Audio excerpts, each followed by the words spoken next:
기업을 살 때도 이 회사의 과거에 뭐 어떻게 살아왔고 지금 이런 상태이기 때문에 네네. 미래에 어떻게 될 거라는 걸 한 번은 뭔가 좀 볼 수는 있지 않을까, 있어야 되지 않을까. 투자자라면 다 상세하게 알 필요는 없어요. 그러니까 네네.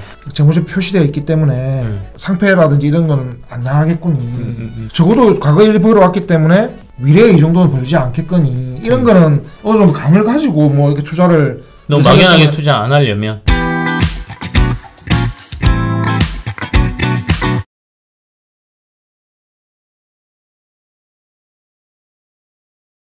시청자 여러분 안녕하십니까. 친절한 김큐의 친절한 섹터. 오늘은 이대훈 회계사님을 모셨습니다. 우리 이대훈 회계사님은 나쁜 회사 재무제표라는 책을 쓰셨어요. 어떤 나쁜 회사의 재무제표를 속속들이 책에다 펼치신 건지 아니면 어떤 책 내용인지 책 내용도 좀 듣고요. 사실 주식 투자하는 사람들한테 재무제표는 기본이다 이렇게 얘기하는데 재무제표 그게 또 쉬운 게 아닙니다. 막상 펼쳐보면 아우 복잡하기도 하고 뭐 주변에 듣는 얘기로 그냥 투자하기도 하고 그렇거든요. 그렇지만 꼼꼼히 또 챙겨봐야 될 건 있을 테니까 오늘 좋은 시간 한번 활용해 보겠습니다. 네. 이대훈 회계사님 인사 먼저 좀 해주시죠. 안녕하십니까, 이대훈 회계사입니다. 아니 그래도 좀 수식어가 있어야 되니까. 예, 뭐 지금 16년 차죠. 네. 16년째 이제 회계사 업무를 해온, 순수하게 그 업무만 해온 회계사로서 네. 솔직히 안 해본 거 없이 많은 경험을 가진 회계사. 안 해본 것 없이 많은 경험을 가진 회계사, 많은 의미를 담고 있는 것 같은데. 그러니까 회사님 딱 보니까 부산 사나이. 부산에서 왔습니다. 네, 그러니까요. 네. 부산이고 뭐 네. 3일 회계법이라는 그런 빡센 곳에서 11년 동안 일을 했으니 네. 진짜 뭐 경험이란 경험은 다 해봤고 회사도 많이 보고 많은 회사를 보셨겠네요. 네, 회장님도 많이 만나고 사장님 오너들의 그런 습성이나 그런 거는 제가 잘 알죠. 네. 하도 많이 만나니까. 네. 그래서 그런 여러 가지 경험을 제가 이 책에 딱 풀어놨습니다. 아 그래요? 그래서 이제 여기는 네. 뭐 개정 과목이 어떻고 이런 얘기 없어요 거의.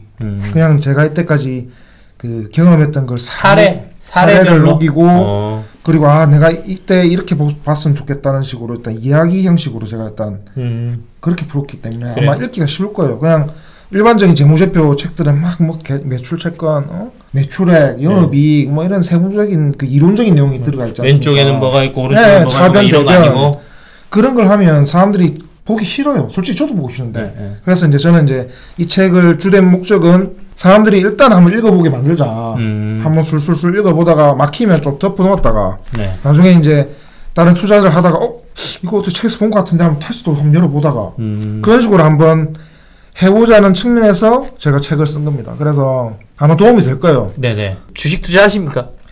예전에 투자를 했고 예전에 투자를 해서 하셨어요? 크게 하고 시원하게 날려먹고 날려먹고 이제 그때 그 경험으로 제가 재무제표를 일단은 제대로 보고 난 뒤에 한번 자금을 한번 확보해놓고 제대로 한번 해보자 그렇게 제가 이제 생각을 했어요. 제가 만약에 지금 현재 지금 경험으로 재무제표를 볼 수 있는 능력치가 있다면 절대 그런 회사는 투자 안 했겠죠. 차라리 다른 회사에 투자했겠지. 그러니까 너무 안타까운 거예요. 여기 또 실패한 얘기를 하시니까 믿음이 가죠. 우리가 성공만 하신 분들의 책은 사실 잘 안 봅니다. 진짜 실패 때문에 진짜 잠도 못 자고 뼈저린 느낌이 요 안에 녹아있는 요 책을 꼭 홍보한다기보다는 오늘은 진짜 이 실패하면서 느끼신 왜 우리가 재무제표를 봐야 되고 재무제표를 본다면 우리는 뭘 봐야 되는가 여기에 초점을 맞춰서 한번 풀어보시죠. 그러면 또 그 얘기 듣고 저 사람 좀 믿음이 가네. 내 한번 책 좀 읽어보겠다 하신 분들은 또 이 나쁜 회사 재무제표 사서 또 읽어보시는 걸로 하죠. 자 그러면 자 근본적인 질문. 우리 주식 투자자가 재무제표를 봐야 되는 이유를 이대훈 회계사님께서는 어떻게 설명하세요? 뭐 중요하니까 봐. 뭐 이렇게만은 할 수는 없잖아요 우리가. 그러니까 그게 참 막연한 질문인 듯합니다. 그러니까 왜냐하면 사람들이 재무제표를 본다는 것 자체가 그 니즈를 못 느끼는 사람들이 많아요. 솔직히 일반 투자자들은 뭐 꼭 그것까지 봐야 돼? 이거 꼭 필요하냐? 그냥 수급에 결정되고 뭐 이슈 따라서 주가 움직이는 거지. 이거 뭐 봐봤죠. 옛날 얘긴데 내가 굳이 봐야 되나 이렇게 생각하는 사람들도 있고 저한테 막 얘기하시는 분들도 있어요. 충분히 이해합니다. 그것도 맞는 말이에요. 맞는 말이지만 제가 이 책이나 뭐 재무제표를 꼭 봐야 한다는 거는 이게 우리가 뭐 물건을 산다든지 뭘 했을 때 엄청 비교를 해가면서 막 사지 않습니까? 사고 뭐 이게 특성이 어떻고 이건 어떤 기능을 하고 있고 나한테 어떤 효용을 주기 때문에 이걸 산다는 그런 의사결정을 내리는데 그죠? 우리는 주식을 살 때 그런 의사결정을 안 한다는 거예요. 그러니까 막연하게 그냥 다른 사람들이 하는 얘기만 듣는 거지. 아 이게 좋고 뭐 어떻게 좋고. 하지만 이 기업들은 그런 내용을 아주 상세하게 재무제표에 풀어놨다는 거예요. 숫자로 표현해놨지만. 그래서 이제 저는 이렇게 생각합니다. 그러니까 뭔가를 물건을 산다고 하는 것과 비슷하게 기업을 살 때도 이 회사의 과거에 뭐 어떻게 살아왔고 지금 이런 상태이기 때문에 네네. 미래에 어떻게 될 거라는 걸 한 번은 뭔가 좀 볼 수는 있지 않을까, 있어야 되지 않을까. 투자자라면 다 상세하게 알 필요는 없어요. 그러니까 네네. 아 이 회사가 이렇게 재무제표 표시되어 있기 때문에 미래에는 어느 정도 뭐 상패라든지 이런 거는 안 나가겠거니. 뭐 미래에는 적어도 과거에 일이 벌어왔기 때문에 미래에 이 정도는 벌지 않겠거니. 이런 거는 어느 정도 감을 가지고 뭐 이렇게 투자를 너무 막연하게 투자 안 하려면. 예. 그리고 솔직히 이슈 따라가도 돼요. 투자할 때. 다만 재무제표만 제대로 보면 이 회사가 상패는 안 당할 수 있다는 거예요. 그러니까 최악은 피할 수 있다. 최악은 피할 수 있다. 그러니까 최악을 피하기 위해 재무제표를 봐라. 재무제표를 본다고 해서 이 주식이 오른다는 보장은 제가 안 합니다. 절대 안 합니다. 왜냐하면 재무제표가 물론 미래를 볼 수 있는 안목을 길러주긴 하지만 그게 이제 주가가 오른다는 걸 보장할 수는 없거든요. 다만 재무제표를 보면 최악은 피할 수 있다. 솔직히 내 돈 진짜 열심히 벌어갖고 하는데 어떻게 보면 운동선수 피지컬 보는 거랑 비슷한 것 같아요. 아 그렇죠. 그러니까 그죠? 뭐 기본기하고 피지컬이 좋으면 이 선수가 그래도 언젠가는 그 능력을 발휘하지 않겠어? 그렇죠. 뭐 그런 걸로 보면 우리가 재무제표를 좀 봐야 된다. 예.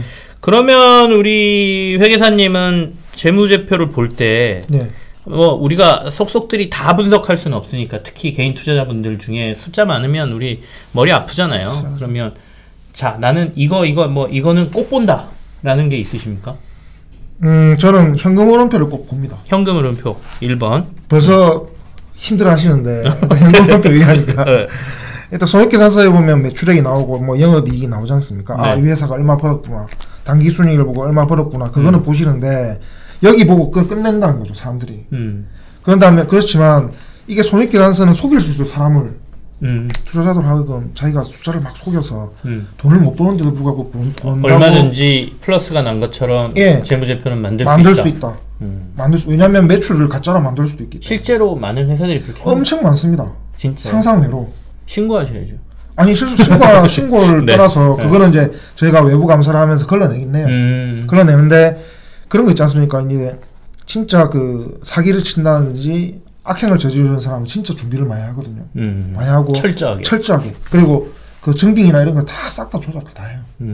그거를 물론 핑계낼 수도 있겠지만 그거를 우리가 아무리 생각해봐도 만약에 진짜 진정하게 조작을 한다면 그거는 우리가 어떻게 할 수 없는 거예요. 근데 힘들다. 다만 투자자들이 그 재무제표를 보면 아, 이 회사가 속이겠거니 가능성을 확인할 수 있다는 거예요. 그러니까 현금 흐름표를 살펴보면 현금 흐름표를 보면 재무제표가 아무리 좋게 나와 있어도 혹시 약간 조작한 뭐 느낌?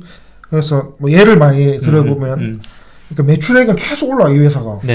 계속 오르고 이익이 나. 한 4년 동안 이익이 났어요. 그럼 이 회사에 돈이 많아야 될 거 아닙니까? 상식적으로 봤을 때. 그죠. 그런데 계속 유상자를 해. 투자를 하는 것도 아니야, 그거 가지고. 유상자하고 차입을 계속 빌려. 그럼 그러니까 돈을 계속 빌린다는 거예요, 외국으로부터. 근데 상식적으로 생각하기에 내가 그러니까 열심히 매출해서 돈을 벌었다면 그 유보금으로 뭔가를 갖다 하려고 할 거지. 굳이 외부에 자본 비용을 줘가면서 안 빌린다는 거예요. 이상하잖아요. 이런 회사는 대부분 매출이 허수이거나 매출이 뭔가 문제가 있다. 그러니까 그러면 현금 흐름표에 그게 드러난다. 그러니까 현금 흐름표면 영업활동 현금 흐름이라는 게 있어요. 그게 보면 이제 이게 마이너스 현금 흐름이든 플러스 현금 흐름이 딱 눈에 보이게 나옵니다. 그거 하고 매출액하고 영업손익 세 개를 딱 비교를 딱 해보고 그게 똑같은 추세를 보여준다? 그러면 오케이. 하지만 영업이익하고 매출액은 우상향하는데 영업활동 현금 계속 마이너스. 반대로 움직인다. 마이너스. 그럼 뭔가 좀 이상하다. 이게 이제 하나의 이해예요. 그러니까 항상 보실 때 손익계산서 하나만 보지 마시고 현금 흐름표를 같이 볼 수 있는 그런 능력만 있어도 그 최악은 진짜 한 반 이상 피할 수 있습니다. 그럼 일단 뭐 대체로 뭐 매출하고 이익 정도는 아마 재무제표에서 다들 확인하실 줄 아실 걸로 저희가 생각을 합니다. 그리고 그거는 아셔야 돼. 네. 그건 모르고 내가 주식 투자한다 그러면 그거는 조금 그래요. 어쨌든 좀 아셨으면 좋겠고, 그거는 기본적으로 좀 공부들을 하셨으면 좋겠고. 그러니까 재무제표에 매출하고 영업이익, 뭐 경상이익, 당기순이익 뭐 요 정도까지는 다들 눈으로 확인하는데, 더 중요한 거는 이거하고 같이 현금 흐름표를 봐야 된다. 근데 현금 흐름이 아까 말씀하신 뭐 영업활동 현금 흐름도 있고 재무활동 현금 흐름도 있고 몇 가지가 나눠져 있잖아요. 근데 일단은 영업활동 현금 흐름을 봐라. 이것도 같이 방향이 맞는지. 그것만 보더라도 반은 한다. 반은 한다. 거기서 투자하면 안 되겠다라는 기업은 몇 개 걸러낼 수 있다. 요런 얘기. 그렇죠. 그러면 이제 1번요. 현금 흐름표 봐라. 재무제표 볼 때. 두 번째는 그 투자 주식. 투자 주식? 그게 무슨 소리야? 그러니까 어떤 회사를 보면 이게 재무제표에 주석이라는 게 있어요. 그러니까 뭐 어떤 게 어떻고 막 상세하게 설명해 놓은 게 있는데 어떤 회사는 영업을 하는 게 아니고 주식 투자만 하는 것 같아. 그러니까 회사에서 투자하는 주식 내역을 잘 봐라. 주식 내역이 잘 열거가 다 돼 있어요. 이 회사가 어떤 회사명이 어떻고 자산이 어떻고 이게 다 열거가 다 돼 있어요. 근데 제가 이제 말씀드리고 싶은 거는 회사가 투자하는 쪽쪽 실패라. 그러니까 왜냐면 투자를 100억 했는데 장부가는 빵원인 기업이 많은 거예요. 그런 게 이제 한두 개가 아니고 수십 개라. 그러면 우리 그 회사의 딱 이렇게 생각할 수 있죠. 내 이제 유상자를 통해서 자본시장을 통해서 돈을 갖다가 이렇게 조달을 하죠. 그거를 딴 데 투자를 하는데 그게 다 실패로 다 없어진다는 거예요. 그거를 저는 이제 나쁘게 본다면 이 상장회사는 자본이라든지 이런 거에 대해서 감시가 엄청나게 심해요. 그렇기 때문에 뭐 횡령 배임이라든지 이런 이슈도 있고 여러 가지를 하다 보니까 오너 입장이나 여러 가지 이런 기업 입장에서는 이게 자금을 활용을 제대로 할 수 없다는 그런 게 있어요. 그래서 아마 그런 해외에 잘 모르는 업체들, 비상장 회사나 해외에 있는 그런 특정한 업체를 사서 그 회사를 통해 자금을 어떻게 해보려는 최악으로 본다면 상장사에서 유상증자나 뭐 이런 걸로 해서 투자를 받아놓고 그 돈을 난 해외에 이 회사에 투자해 라고 해서 그쪽으로 빼돌리는 거죠. 일종. 최악을 본다면. 최악. 물론 그런 경우도 있다. 그렇게 있죠. 그러니까 그것을 표정하기는 이런 거죠. 그러니까 이 해외에 있는 이 회사는 우리가 미래에 우리가 존속하게 될 새로운 먹거리를 위해서 무조건 투자를 해야 된다 얘기는 하겠지. 하지만 실상은 그게 아닐 가능성이 높아요. 왜냐면 솔직히 저도 그렇지 않습니까? 내가 돈이 있으면 내한테 투자를 하지. 뭐 하려고 남한테 투자를 하겠습니까? 내한테 해갖고 내 진짜 연구 인력이 있으면 연구 인력에 열심히 돈을 줘가면서 개발을 하고 뭔가를 갖다가 하려고 해야 하는 게 우선이지. 뭐 오만데 다른 사람이 가지고 있는, 물론 뭐 내가 주식을 들고 있지만 그 회사에 돈을 준다? 투자를 한다? 이게 말이 앞뒤가 안 맞지 않습니까? 물론 잘 될 수도 있어요. 있지만 그런 회사들은 대부분 리스크가 크다. 나중에 이제 크게 당할 수도 있다. 만약에 현금흐름표 확인하고 그 다음에 이 회사가 다른 데 투자를 많이 하고 있으면 그 투자한 회사들의 실상을 좀 봐라. 그리고 이 투자한 수익률을 좀 봐라. 그렇죠. 그러니까 투자했는데 족족이 다 실패하고 있으면 그 회사는 좀 피하는 게 낫다. 이런 말씀이시네요. 그렇죠. 그 다음에 또 챙길 게 있어요? 그 다음에는 말씀드리려고 하면 또 너무 또 어려워하실까봐 조금 애매한 부분이 좀 이거 두 개는 좀 눈에 확 들어오니까 이거만 그거도 있습니다. 감사보고서 혹시 그 감사보고서 앞에 문단 한번 읽어보신 적 있습니까? 적정 의견인지 뭐 이런. 저는 기자 출신이어가지고 그러면 조금 봤어요. 그러면 감사보고서에 보면 그 다 나옵니다. 공시 전자공 시스템에 가면 그게 이제 감사보고서가 매년 2월이나 3월달에 상장회사에 감사보고서 나오는데 그러면 적정 의견이 있고 한정 의견이 있고 의견 거절이 있고 부적정이라 있어요. 그런데 이제 그거는 이제 어차피 사람들이 잘 아니까 일단 차치하고, 중요한 거는 적정 의견이 나오는데 그 의견 문단에 보면 무슨 강조사항이라 해서 계속 기업 존속에 대한 불확실성이라는 문구가 있는 기업이 꽤 있어요. 이 말은 즉슨 저희 감사인들이 어떤 재무제표에 대한 적정 의견을 냈을 때 약간 이런 두려움이 있습니다. 그러니까 왜 적정 의견을 냈는데 왜 이 사업 바로 망해버려? 누구 보고 내가 주식 투자했는데 왜 적정 의견 내면서 왜 망하는 거야? 이런 식으로 막 하는 사람이 있다는 거예요. 실상은 그게 아니거든요. 적정 의견이라는 거는 회사가 내가 60점짜리 회사입니다 하면 60점짜리 회사라고 재무제표 제시하면 아 그래 60점이네 하면 적정인 건데 그걸 오해하고 있다는 거죠. 이 회사가 좋은 회사구나라고 적정에 나오는 사람들이 생각한다는 거죠. 그렇게 오해를 할 수도 있겠다는 생각이 들어요. 그래서 그러니까 기준만 넘어서면 적정인데 그렇죠. 네. 마치 고득점을 한 것처럼 그렇죠. 오해할 수 있다. 그렇게 오해할 수 있으니까 저희 이제 회계사들이라든지 회계법인이나 기타 이렇게 감사하시는 분들은 걱정이 될 거 아닙니까? 그 정보 이용자를 생각을 해야 되니까. 네네. 그래서 그 적정 의견을 내놓고 어느 문단에 뒤에 문구에 진짜 세세하게 적어놔요. 이 회사는 무슨 유동 비율이 어떻고 이자 보상 비율이 1이 안 되기 때문에 앞으로 만약에 무슨 뭐 코비드 19라든지 뭐 여러 가지 경제적인 위기가 온다든지 무슨 자원 조달이 안 될 경우에 이 회사는 유동성 위기에 직면할 수 있고 뭐 망할 수도 있다는 내용을 막 줄여 적어놨어요. 그렇기 때문에 만약에 투자자들이 이 회사에 대해서 판단할 때 적정 의견이라고 넘어갈 게 아니고 그 뒤에 나오는 그런 문구를 한번 살펴봐라. 혹시나 있으면 아, 이 회사는 뭔가 좀 위험하니까 투자를 하더라도 좀 유심히 살펴볼 필요가 있다. 감사보고서 앞에 나와 있는 앞에 나오고 약간 뒤에 문구에 회계법인의 의견을 조금 더 꼼꼼히 봐라. 꼼꼼히 봐라. 근데 이거는 되게 중요한 얘기신 것 같아요. 그러니까 우리가 이제 그 감사보고서 나올 때 적정 받으면 아, 이 회사 좋은 회사구나 이렇게 오해할 수 있는데 그게 좋은 회사란 뜻이 아니고 아, 기준은 넘겼다. 야, 너네 이 정도는 지켜야지 상장사라면 그 정도를 넘어선 기업. 그러니까 평균으로 치면 아까 말씀하신 한 60점 정도 맞는 회사다 보면 되는 거예요. 그러니까 시험지를 냈는데 60점이다. 60점 채점했어요. 꽈락은 아니다. 뭐 60점인데 내가 만약 회사가 60점 아니에요 100점이에요 계속 우기면 그때는 의견이 다르게 나가요. 그런데 우리가 60점을 매겼는데 네 맞습니다. 저희 60점입니다. 그대로 하세요. 그럼 적정이 나가는 거예요. 그러니까 왜냐하면 의견 일치지 않습니까? 회사가 제출한 그 재무제표가 잘 못 쳤다는 나 이해했어. 이제 이해했어요. 그러니까 우리가 그 어떻게 보면 재무제표라는 게 성적표잖아요. 거기에는 그러니까 적자가 나는 기업도 있고 흑자가 나는 기업도 있죠. 그러니까 아까 말씀하셨던 점수가 100점일 수도 있고 60점일 수도 있고 30점일 수도 있어. 근데 회사가 저 30점입니다라고 인정했어. 그러면 봤더니 너 30점 맞네라고 하면 적정 나간다는 거죠. 그렇죠? 이게 100점이든 30점이든. 그러니까 그게 좋은 회사를 뜻하는 건 아니다.